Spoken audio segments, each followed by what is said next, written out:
pekerja berkemahiran. Jadi kementerian telah pun kita perluaskan ekosistem TVET kepada industri sektor sukan bagi menyokong penghasilan tenaga kerja belia berkemahiran yang kompetitif. Inisiatif ini akan membuka peluang kepada golongan belia untuk mendapatkan latihan kemahiran dalam bidang teknologi sukan bagi menyokong pembangunan sektor industri sukan negara. Untuk maklumat ahli yang berhormat, TVET Sukan di bawah Kementerian Belia dan Sukan diperkukuhkan dengan perwujudan Institut Kemahiran Sukan Negara IKSN yang akan menjadi hub atau Center of Excellence kepada bidang kemahiran dan teknologi sukan bagi memberikan latihan kemahiran TVET Sukan di Malaysia. Pada masa sekarang, khusus berkaitan dengan TVET Sukan sedia ada yang sedang ditawarkan di IKBS adalah khusus terapi sukan, khusus perkhidmatan kedi golf dan khusus pengurusan sukan kebangsaan. Sehingga kini seramai 413 orang graduan daripada khusus terapi sukan dan 523 orang graduan daripada khusus perkhidmatan kedi golf telah pun kita lahirkan. Manakala khusus pengurusan sukan kebangsaan yang baru dilaksanakan pada tahun 2024 ini dengan kerjasama Majlis Sukan Negara sedang melibatkan 16 orang pelajar. Penawaran khusus-khusus baru berkaitan dengan TVET Sukan di IKSN akan dilaksana menerusi kerjasama strategik bersama dengan industri serta pemegang taruh seperti Majlis Sukan Negara, Institut Sukan Negara, Sepang International Circuit dan Kelab Golf Negara Subang yang turut dilibatkan dalam kerjasama ini.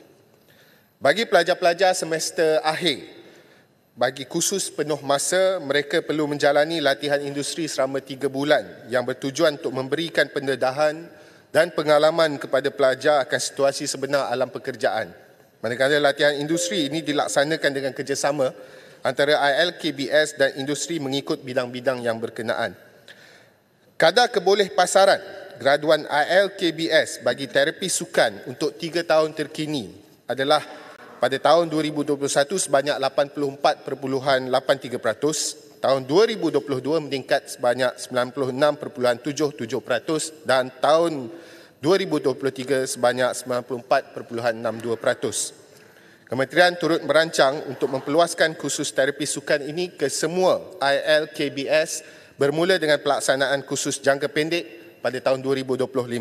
Manakala khusus-khusus baru yang berkait dengan TVET Sukan seperti khusus pembinaan dan penyelenggaraan fasiliti sukan, pemotoran sukan 4 roda dan 2 roda serta fotografi sukan akan mula ditawarkan di ILKBS setelah mendapat petauliahan daripada badan-badan persijilan yang berkaitan. Beberapa sesi libat urus bersama dengan wakil-wakil industri dan pemegang taruh sektor industri sukan akan terus diadakan untuk mendapatkan maklumat dan pandangan yang berkaitan dengan kemahiran TVET Sukan ini serta keperluan sumber tenaga mahir dan peluang pekerjaan dalam sektor industri sukan yang berkenaan. Sekian, terima kasih. Ipoh Timur. Terima kasih Speaker. Terima kasih atas jawapan yang mantap. Seringkali bila kita bicara tentang TVET, tak kisah dalam bidang sukan atau industri-industri yang lain, kita seringkali memberi fokus sangat-sangat kepada pembekalan atau penawaran dari segi kursus yang ada dan sebagainya. Tetapi sebenarnya kita perlu lebih menekankan dari segi permintaan atau the demand. Demand ada dua jenis. Satu adalah demand untuk menyertai kursus, satu lagi demand dari segi permintaan pasaran dari segi industri. Adalah sports, penyelenggaraan gelanggang, pembuatan perkakasan, fisioterapi, sports psychology, sports nutrition. Saya nak tanya sama ada pihak kementerian mempunyai rancangan atau yang dah sedia ada satu pengkalan data bersepadu atau satu platform atau wadah di mana ia menyatukan semua institusi yang menawarkan kursus, semua kursus yang ada di dalam lingkungan ekonomi atau industri sukan dan juga syarikat-syarikat yang menawarkan peluang pekerjaan serta peluang-peluang pekerjaan yang boleh didaftar atau dimohon melalui pengkalan tersebut. Satu yang lebih bersepadu. Minta pandangan dan pendirian kementerian. Terima kasih. Terima kasih Yang Berhormat. Yang pertama, kita tahu bahawa pendidikan TVET ini tidak hanya ditawarkan menerusi ILKBS, sebaliknya juga meliputi kementerian-kementerian lain termasuk KSUMA, KPT dan KPM. Namun tentu sekali TVET Sukan banyak diberikan tumpuan kepada ILKBS menerusi Kementerian Belia dan Sukan. Kita sedang bangunkan tentu sekali pengkalan data yang lengkap, terutama sekali dengan pewujudan beberapa kursus baru. Tentu sekali kita perlu kaji sama ada kursus-kursus ini relevan dengan permintaan industri maupun tidak. Begitu juga kita perlu track dengan izin jejaki ke mana arah tujuan pelajar-pelajar yang telah pun kita latih menerusi kursus-kursus yang ditawarkan ini, sama ada kursus sepenuh masa maupun separuh masa. Namun bagaimana sekalipun, dari masa ke semasa untuk pengetahuan Yang Berhormat, contohnya kita memang sentiasa adakan Memorandum of Understanding ataupun Memorandum Persefahaman bersama dengan industri agar kita boleh jamin keboleh pasaran mereka. Antara contohnya, untuk terapi sukan, kita ada kerjasama dengan 4 syarikat termasuklah Manja Kaki Food Reflexology, Recuperer Sports Rehab, Pro MMR, syarikat Bekam. Kemudian untuk Caddy Golf, kita ada dengan AKBG.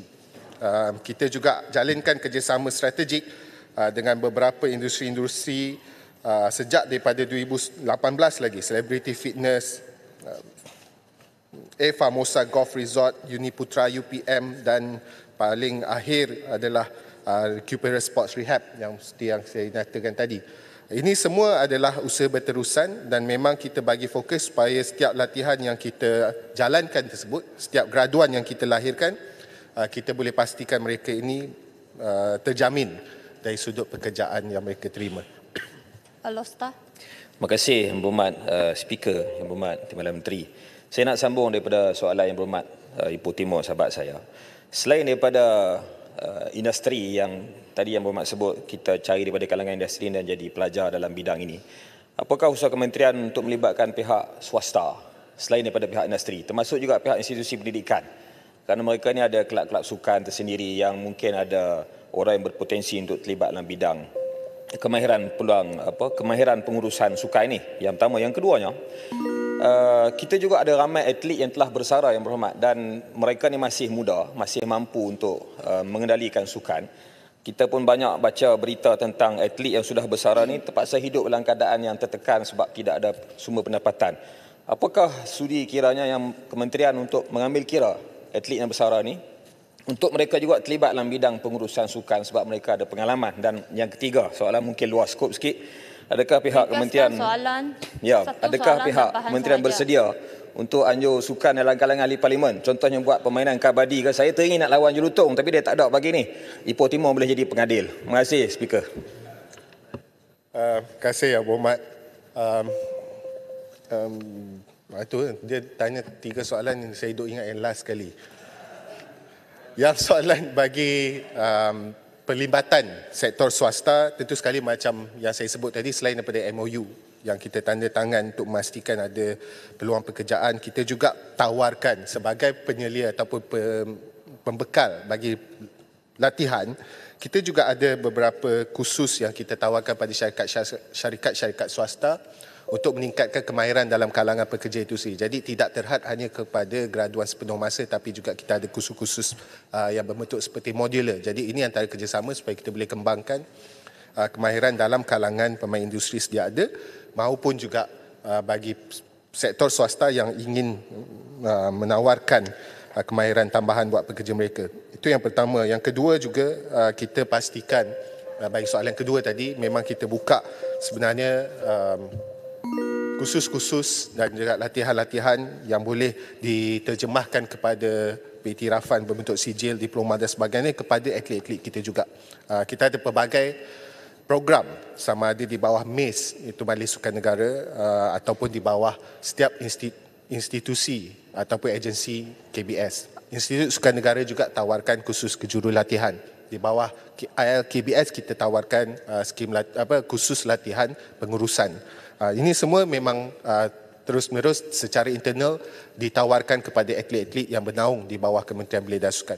Untuk soalan terakhir, boleh Yang Berhormat, nanti kita susunlah lepas-lepas monsun nanti. Tuan Haji Muhammad Misbahul Munir bin Mastuki Tarik Punta.